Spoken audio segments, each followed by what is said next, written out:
So ayan, may kalab shoutout sa inyo lahat ng magandang umaga, magandang gabi, magandang hapon. Magandang tanghali kung saan man kayo ngayon, lalo na sa mga Eskonians dyan na walang samang pagsuporta kay Yorme at sa mga taga Maynila, mga Manilenyo, kung saan man po kayo ngayon, mag-ingat po kayo. So eto na nga, meron lang akong gustong reaksyonan nga patungkol nga dito sa sinasabi nila na namumroblema daw ang City Hall ng Maynila kung saan hahanap ng pambayad sa mga inutang ni Yorme noon. Kasi actually si Yorme po talaga, hindi na po natin may tanggi. May mga nautang po siya kasi pinapagawa po niya ng mga pabahay.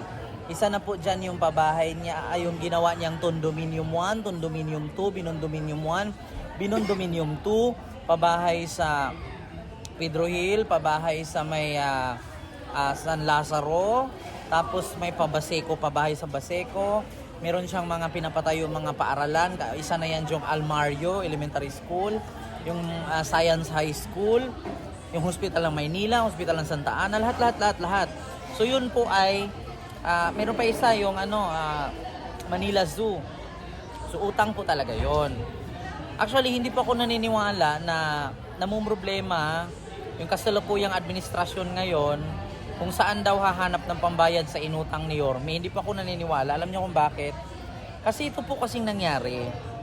Nung nakaraang araw lang, nagkagulo po sa konseho ng Manila City Hall. Nagkagulo po itong si Councilor Joel Villanueva at itong si Philip Lacuna. Pareho po silang councilor. Nagkagulo po sila kasi dahil po dyan sa budget na 25 billion na budget po para sa 2025. Kasi nagrereklamo po itong si Councilor Joel Villanueva kung bakit minamadali na aprubahan yung budget na 25 billion sa year 2025 na kung saan dapat sa Oktubre pa. So ngayon nagkairingan itong si Councilor Villanueva at itong si Councilor Lacuna. So ang nangyari nga, sabi nga dito, meron ko ipapanood sa inyong video, kayo na lang po ang bahalang humusga. Kayo na lang pong bahalang humusga kung alin po yung basta ako, nanood lang ako. Actually sa balita lang po ito, kinuha lang po sa balita. Kaya sinishare ko lang po sa inyo. Kaya hindi po ako naniniwala na napapagod daw, nahihirapan daw si Mayura na maghanap ng pangbayad sa inutang ni Yorme sa kanya mga proyektong pinagawa.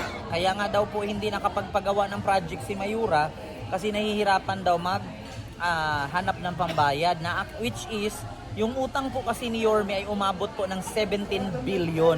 Pero ngayon nagtaka ako kung umabot ng 17 billion, bakit meron palang 25 billion na gustong paaprubahan ni Mayura. So ito po, panoorin niyo po yung video. Anukala sa ikatlot huling pagbasa ng konseho. Nag-issue raw ang aming Mayora, Hani Lacuna, ng Certificate of Urgency na dapat maipasa na. Nagtataka naman kami, bakit kailangan maipasa na considering na hindi pa pumapatong yung buwan ng Oktubre. Na supposed to be, dapat dito nagkakaroon ng public hearing at tumaharap yung mga department heads sa mga konsihal para matanong sila at malaman at i-justify nila yung hinihingi nilang pondo. Para kay Manila. So yun po, klarong-klaro naman po at narinig nyo po na minamadali nga daw po ni Mayura Hani Lacuna na paaprubahan itong 25 billion budget para sa year 2025. Tapos ngayon may tanong ko lang wala man akong pakialam kung magkano yung budget nila kaya hindi naman mapunta sa akin yan. May tanong ko lang, meron naman palang 25 billion na kailangan aprubahan para sa year 2025. Pero bakit sinabi na napapagod daw si Mayura, napapagod daw ang kasalukuyang administrasyon ng Manila City Hall kung saan maghanap ng pambayad sa inutang ni Yorme na pinapatayo na proyekto. So kung napapagod o nahihirapan sila maghanap ng pambayad ng utang, so bakit merong 25 billion? Magkano lang naman yung utang ni Yorme? 17 billion lang yun. Pero bakit may 25 billion na kailangan aprobahan? So ibig sabihin, hindi naman yan na-aprobahan Kung wala, so meron. Kasi approve Pag na-approve yan, i-release agad ang pera. So ibig sabihin, may pera nga. So ngayon, may itanong ko lang, Yung kumakalat kasi na nahihirapan daw si Mayura magbayad ng inutang ni Yorme. So, ibig sabihin bayad na.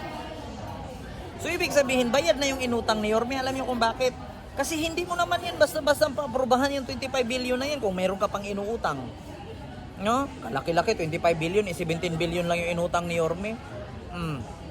Diba? Akala ko ba napapagod sila? Akala ko ba nahihirapan maghanap ng pambayad ng utang? Bakit ngayon minamadali na aprobahan yung 25 billion? Tanong lang yan ha, tinatanong ko lang. Oo, kaya nga nagkairingan daw itong si Councilor Joel Villanueva at si Councilor Philip Lacuna dahil daw sa ganyang 25 billion budget na yung 2025. Nako, Diyos mio Marimar. Sabi nga ni Councilor Joel Villanueva na pinulitika. Kasi nga alam nyo naman po na talagang marami po talagang kumalas. Oo, marami pong kumalas sa hanay ni Mayura. Oo, isa na dyan yung kapatid ni Vice Mayor Yul Selbo, si Apple Nieto, kumalas na din, sumama na kay Yorme. Sino pa? Yung mga, ang dami po talagang city councilor na kumalas at lumipat kay Yorme. Tapos, balita pa ako ngayon na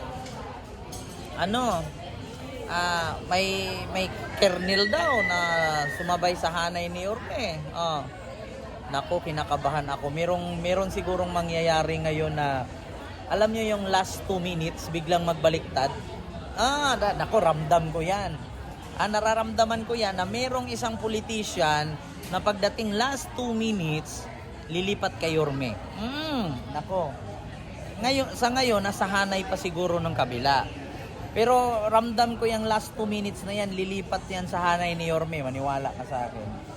Yung last 2 minutes na yan, lilipat sa hanay ni Yorme. Marami nang lumilipat ngayon. Kaya ito lang masasabi ko. Akala ko ba walang pera at nahihirapan si Mayura na bayaran ang mga ang pambayad or nahirapan siyang magbayad sa mga inutang ni Yorme? Bakit meron naman palang 25 billion? Na kailangan aprubahan para gawing budget sa 2025. Sa 2025 project ba yan or 2025 election? Hindi ko lang alam Nagtatanong lang. Yan bang 25 billion na yan na kailangan pa aprubahan sa 2025 budget ba? Or project? Or 2025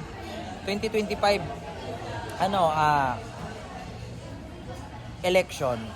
Yun lang tanong ka ha. Hindi po ito paninira. Nagtanong lang. Kung mali man ako, pwede naman kayo magsabi mali yan, hindi ganito, ganyan. Nagtanong lang. Wala namang masama magtanong po, no? So yun lang. Akala ko ba walang pera? Ba't ngayon may 25 billion, kailangan aprobahan? So ibig sabihin, may pera na. Approve na lang ang kulang. Kaya akala ko ba walang pambayad? Bakit may 25 billion? Hindi naman natin may tanong lang kung hindi nangyari ng kaigirian ni Councilor ni Joel Villanueva at ni Philip Lacuna. So yun lang. Yun lang yung aking reaction video mga ka-Iskonians, mga taga Manila. So mag-ingat po kayo palagi. Huwag kalimutan mag-like, mag-share, mag-subscribe at i-follow ako sa aking Facebook page, sa aking YouTube channel at sa TikTok. Ayan. So maraming salamat po sa inyong lahat and see you next vlog. God first and thank you so much po. Mag-ingat po kayo mga Iskonians at huwag niyong kalimutan na si Yorme ang bagong magtayo sa matagal sa 3 taong natutulog na bayan. So yun, maraming salamat.